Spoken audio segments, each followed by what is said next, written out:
To make paper clay, take the inside core out of a roll of toilet paper and soak it in some warm water. Cover the entire roll with water. Start swishing and separating, and then let it soak for 30 minutes or so. You can whisk it to break it up a little bit more.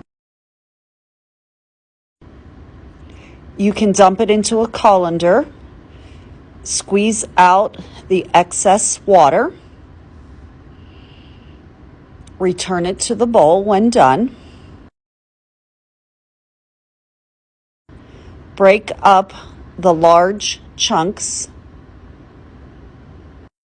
You can continue to separate and then add about a half a cup of white glue and mix with your hand. You can add another half a cup of glue and keep mixing till it's all wet and holds its shape.